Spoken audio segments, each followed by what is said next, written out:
Iya, selamat sore.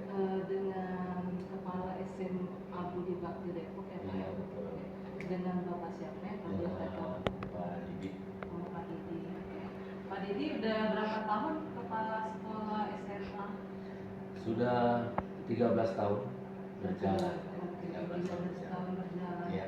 Berarti banyak pengalaman dalam hal pengambilan keputusan atau kasus-kasus yang pernah Bapak alami ya Pak ya?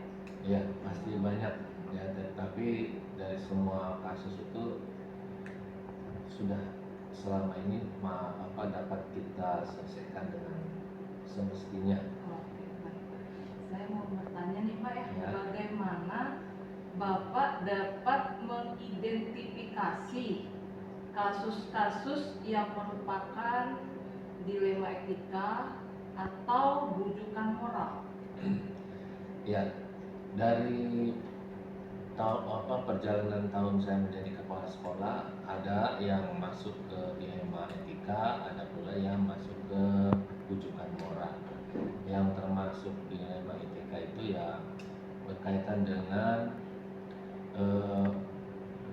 kebiasaan siswa yang masih belum berubah, misalnya yang malas, yang sering terlambat, tapi mengharapkan nilai yang baik.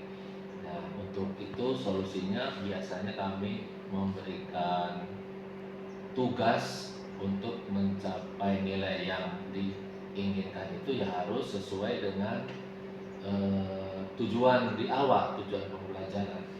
Karena sering tidak masuk, maka pasti akan ketinggalan. Maka harus mengerjakan tugas agar nilai yang yang harus tercapai itu dapat dicapai sesuai dengan harapan. Kemudian untuk masalah bujukan moral itu selama ini hanya tidak pernah terjadi ya, tidak pernah terjadi. Karena pada dasarnya kita sudah menekankan kejujuran dalam hal apapun selama proses belajar di sekolah. Jadi tidak ada menaikkan nilai tanpa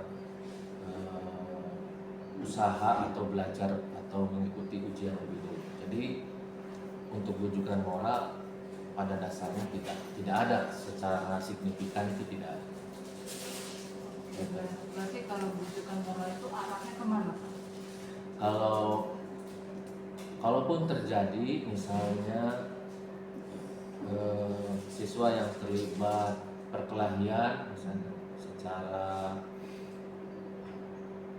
secara hukum kami belum sampai melakukannya, tetapi melakukan penyelesaiannya itu dengan kekeluargaan saja. Berarti bujukan moralnya itu kasus yang benar lawan dengan yang salah ya Pak? Iya, karena ada misalnya awalnya saling ejek, kemudian terjadi kekerasan, maka penyelesaiannya selama ini hanya sampai pada pertemuan dengan pihak orang tua saja. Oke. Selanjutnya ya Pak ya, bagaimana Bapak menjalankan pengambilan keputusan di sekolah, terutama untuk kasus-kasus di mana ada dua kepentingan yang sama-sama benar atau sama-sama mengandung nilai kebajikan? Ya.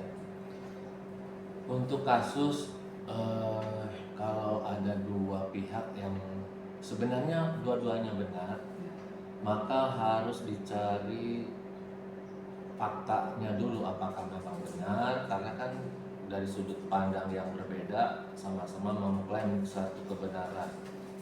Maka harus dicari fakta lebih dulu, kemudian kami musyawarahkan. Dalam musyawarah itu terjadi negosiasi biasanya, supaya dua pihak itu sama-sama mendapatkan keuntungan. Jadi win-win solution lah gitu. Jadi dua-duanya boleh melakukan, dua-duanya nyaman, damai gitu. Meskipun sebenarnya ada perbedaan, tapi dua-duanya tidak saling bergesekan lah. Jadi langkah-langkah atau prosedur seperti apa yang biasa Bapak lakukan? Nah, tadi langkah pertama mengumpulkan fakta, yang kedua kemudian memusyawarahkan atau mendiskusikan. Nah, dalam diskusi itu biasanya saling mengajukan, pihak satu dengan pihak yang lain mengajukan hal-hal yang ingin diperoleh dari atau ingin dicapai dari perbedaan itu, ya pada dasarnya ada kesepakatan. Jadi ada 3 langkah yang harus dilakukan setidak-tidaknya untuk sampai pada kesepakatan. Hal-hal apa saja yang Bapak anggap penting dalam pengambilan keputusan pada kasus-kasus dilema etika? Langkah-langkah penting itu yang paling penting adalah keterbukaan. Harus terbuka dari para pihak yang terlibat. Tidak boleh ada yang ditutup-tutupi supaya penyelesaiannya juga tepat. Nah, untuk keterbukaan itu ya berarti para pihak harus menyampaikan dan secara berlapang dada menerima keputusan yang sudah disepakati bersama. Oke. Dari hal-hal yang Bapak sebutkan tadi, apa yang menjadi tantangan dalam pengambilan keputusan tersebut? Tantangan yang bisa terjadi itu selama ini karena masing-masing merasa paling benar, kemudian belum ada niat untuk mencari solusi. Jadi karena merasa benar dan kekeh pada pendiriannya, maka solusi yang diharapkan biasanya agak terlambat atau bahkan mungkin sementara tidak muncul, tidak ada solusi. Tapi bukan berarti tidak ada penyelesaian. Tantangannya di situ, masalah waktu saja. Oke, masalah waktu. Berarti apakah Bapak memiliki sebuah tatkala atau jadwal tertentu dalam sebuah penyelesaian kasus dilema etika? Apakah Bapak langsung menyelesaikan di tempat atau memiliki sebuah jadwal untuk menyelesaikannya? Bentuk atau prosedur seperti apa yang Bapak jalankan? Nah, untuk kasus-kasus seperti yang sudah saya alami itu tergantung dari situasi dan dari berat atau ringannya masalah yang muncul. Kalau masalahnya ringan dan tidak melibatkan banyak pihak, ya langsung diselesaikan. Tapi kalau cukup berat, ya harus melibatkan, termasuk diantaranya orang tua harus tahu bahwa anak-anaknya telah melakukan suatu sikap yang melanggar etika atau moral. Maka orang tua harus dilibatkan dan didiskusikan penyelesaiannya secara terbuka. Oke, berarti ada yang harus diselesaikan langsung ya Pak ya?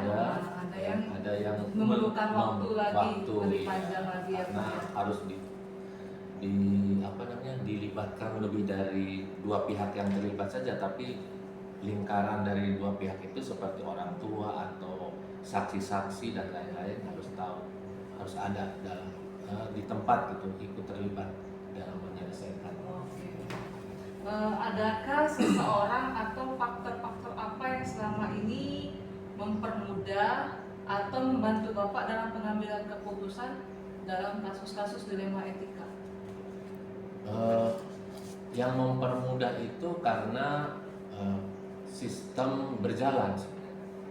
Misalnya kaitan dengan etika, dengan kesiswaan atau berkaitan dengan nilai yang dipalsukan, misalnya dengan kurikulum, itu semua pihak yang ada di sekolah yang terlibat dalam kasus itu berjalan sesuai dengan sistem. Jadi tidak saya sendiri yang mengerjakan itu pasti tidak akan maksimal hasilnya. Jadi harus semua pihak yang mengurusi masalah terutama nilai atau sikap atau apapun itu ada dan bekerja.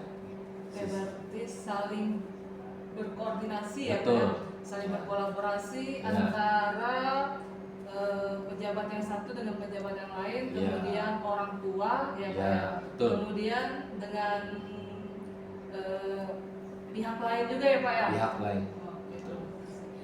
Dari hal-hal ini yang telah Bapak sampaikan, pembelajaran apa yang dapat Bapak petik dari pengalaman Bapak mengambil keputusan dilema etika? Pembelajaran dari semua kasus yang berkaitan dengan dilema etika itu, kita tidak bisa bekerja sendiri, harus bersinergi dan sama-sama saling mengingatkan jangan sampai terjadi lagi peristiwa yang kurang baik yang berkaitan dengan etika atau dengan moral. Jadi bersinergi, saling mengingatkan, saling mengawasi, bukan sebaliknya saling menjatuhkan, karena kalau sebaliknya pasti kasus akan sering terjadi. Atau ada yang merasa bukan tanggung jawabnya, misalnya itu bukan tugas saya tidak mau tahu. Nah, itu satu hal yang perlu diwaspadai, sikap seperti itu, karena pada akhirnya kalau ada kasus sebenarnya semua akan terkena imbasnya. Oke, berarti Ya. pembelajaran hari ini cukup membuat Bapak berpikir ulang lagi ya, Pak, ya. Ya. Apa yang perlu ditambahin ya kan, Ya. apa yang perlu dimotivasi ulang lagi ya, Betul. Pak. Ya. Oke, terima kasih Pak ya untuk wawancara pada sore hari ini. Sama-sama. Atas waktu dan kesempatan. Ya. Oke, terima kasih. Ya. Selamat sore. Selamat sore.